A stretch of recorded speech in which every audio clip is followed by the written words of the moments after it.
امریکہ کے سونے کے ذخائر کہاں رکھے جاتے ہیں؟ سیکیورٹی ایسی کہ دنیا کی محفوظ ترین جگہ بن گئی۔ سیکیورٹی نظام کیسا ہے؟ تفصیلات جانتے ہیں اس ویڈیو میں۔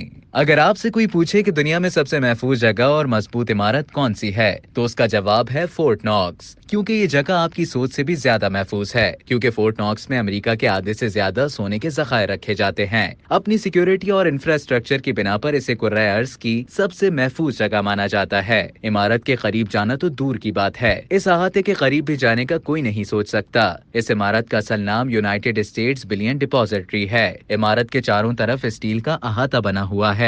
یو ایس ٹریجری کے مطابق عمارت کانکریٹ، گرینائٹ اور اسٹیل سے بنی ہوئی ہے تاکہ اس پر کسی بھی قسم کی بیرونی دراندازی نہ ہو سکے۔ یو ایس ٹریجری کی فراہم کردہ معلومات کے مطابق فورٹ ناکس جدید ترین حفاظتی ہتھیاروں سے لیس ہے۔ یہ ہتھیار ہیں کون سے؟ اس کے بارے میں تو یقینی طور پر کچھ بھی نہیں کہا جا سکتا، لیکن اس بارے میں اندازہ ضرور لگایا جا سکتا ہے کہ اس عمارت کے ارد گرد زیر زمین بارودی سرنگیں بچھی ہوئی ہیں اور بجلی کے کرنٹ والی باڑ بھی موجود ہے۔ لیزر کی لائن پر پاؤں پڑتے ہی خودکار مشین گنز چلنا شروع ہو جائیں گی، جبکہ جس علاقے میں یہ عمارت موجود ہے اس کی نگرانی سیٹلائٹ کے ذریعے 24 گھنٹے تک کی جاتی ہے۔ ٹریجری کی جانب سے حفاظتی امور سے متعلق کچھ بھی پوشیدہ نہیں رکھا گیا اور عمارت کے چاروں کونوں پر ایک گارڈ باکس بنا ہوا ہے۔ فورٹ ناکس کے تہہ خانے میں شوٹنگ رینج بھی موجود ہیں، جہاں ماہر شوٹر ہر وقت تیار رہتے ہیں۔ کسی بھی ہنگامی صورتحال میں یہ جگہ 40,000 فوجیوں اور اپنے ملازمین کے لیے اماج کا بن سکتی ہے۔ فورٹ ناکس کا اپنا ہنگامی بجلی پیدا کرنے والا پلانٹ اور پانی کا نظام ہے۔ فورٹ ناکس کا شمار ان عمارتوں میں بھی ہوتا ہے جہاں کسی بھی قسم کا وزٹ نہیں کیا جا سکتا۔